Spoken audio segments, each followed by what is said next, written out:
জয় রাম, জয় গুরু। নমস্কার। গল্প কথায় রাম ঠাকুর চ্যানেলে সব বন্ধুদের স্বাগতম। বন্ধুরা,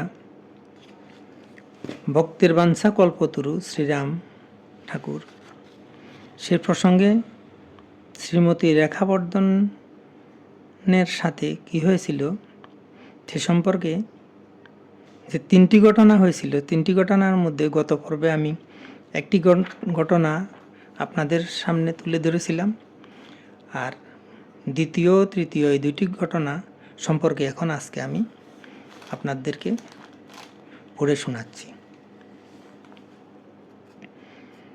ভাগ্যক্রমে রেখা দিদি বাণী বিদ্যাপীঠ বিদ্যালয়ে কাজ পেয়ে যান। সেখানে কর্মরত অবস্থায় থাকাকালীন তাঁর জীবনে প্রকৃত অর্থে স্বাধীনভাবে বাঁচার পথটি আরও সুগম হয়ে ওঠে। তখন বিদ্যালয়ের শিক্ষক শিক্ষিকাগণের মধ্যে লটারির ভিত্তিতে জায়গা বন্টন করা হয়েছিল। লটারিতে দুবার রেখা দিদির নাম উঠেছিল। ত্রিপুরার মধ্যে কেবলমাত্র তিনিই মহিলা সদস্যা যিনি ওই জায়গা পেয়েছিলেন। তিনি নিজ মুখে বলেছেন, দয়াল ঠাকুরের কৃপাতে রামনগর ২ নং রাস্তার উপরে ৯ ঘণ্টা জায়গা তিনি পেয়েছেন। সেখানে তিনি সপরিবারে বসবাস করতেছেন। তিনি বলেন, ঠাকুরের দয়াতে সব পেয়েছি। ঠাকুর বিভিন্ন সময়ে তার মনের বাঞ্ছা পূর্ণ করেছেন বলে তিনি বিশ্বাস করেন। এবার এই প্রসঙ্গে তৃতীয় ঘটনার অবতারণা করার চেষ্টা করছি। তৃতীয় ঘটনাতে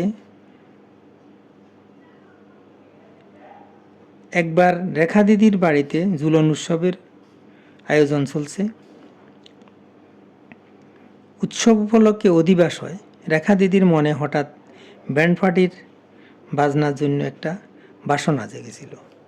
তিনি বলেছেন, ব্যান্ড পার্টির বাজনা টাকা দিয়ে আনার মতো ক্ষমতা তার তখন ছিল না। তবে ঠাকুরের অধিবাসে যদি ব্যান্ড পার্টির বাজনা বাজত তবে না জানি কী আনন্দই তিনি পেতেন। এই ভেবে ভেবে তিনি মনের কথা মনেই রেখে দিলেন। যা সম্ভব নয় তার জন্য আশা করা দুরাশা মাত্র।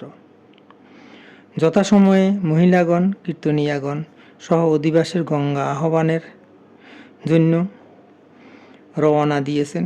এমন সময় কোথা থেকে হঠাৎ ২ নং রামনগর শ্রীমতী রেখাবর্ধনের বাড়িতে ব্যান্ড পার্টির বাজনা এসে উপস্থিত। রেখা দিদিকে রাস্তা থেকে ডেকে আনা হলো। তিনি এসেও প্রথমে কিছু বুঝতে পারলেন না। তবে তিনি ওই বাজনার দলটিকে অধিবাসের গঙ্গা আহ্বানের জন্য যে মহিলাগণ সামনে এগিয়ে গিয়েছিলেন তাদের অনুগমন করতে অনুরোধ করলেন।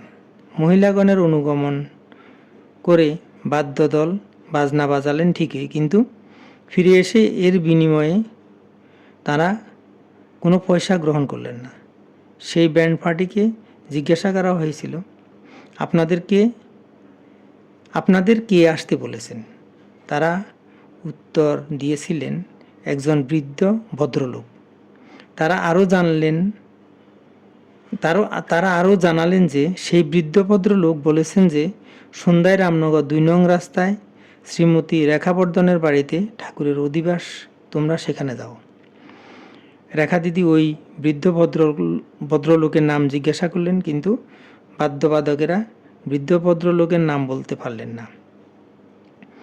রেখা দিদি অবাক হলেন এই ভেবে যে এই বাড়ি থেকে তো কাউকে বাজনার জন্য পাঠানো হয়নি এবং তার মনের বাঞ্ছার কথা তিনি কাউকে প্রকাশও করেননি।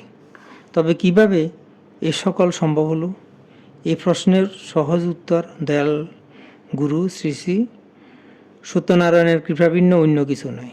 শ্রী শ্রী ঠাকুর বাঞ্ছা কল্পতরু। তিনি ভক্তের প্রাণের কথা মুখে প্রকাশ না করলেও সব প্রয়োজনেই জানতে পারেন এবং তিনি সব বার বহনও করেন। বন্ধুরা, এখন আমি শ্রী শ্রী ঠাকুরের বেদবাণী থেকে ২-১টি বাণী পাঠ করে আপনাদেরকে শোনাচ্ছি। ঠাকুর বলেছেন, সংসার মায়াময়, ভ্রান্ত সূচক, চঞ্চল। সর্বদা ইহা হইতে ত্রাণের জন্য ভগবৎ শরণের প্রার্থী হইয়া বিচরণে যত্নশীল হইতে চেষ্টা করাই মহতি কর্ম। ঠাকুর আবার বলেছেন, কোনো চিন্তা করিবেন না, সংসার মায়াময়, চঞ্চলেই বহন করে। ঠাকুর আরও বলেছেন যে এক পাত্রে বসিয়া খাইতে কেউ শিখে নাই। বেদবাণী 1। বন্ধুরা, আজ এ পর্যন্তই। আগামী দিন আবার শ্রী শ্রী ঠাকুর সম্পর্কে গল্প ও বাণী নিয়ে আপনাদের সাথে থাকব। বন্ধুরা, চ্যানেলটি যদি আপনাদের ভালো লেগে থাকে তাহলে সাবস্ক্রাইব করে চ্যানেলটির পাশে থাকবেন।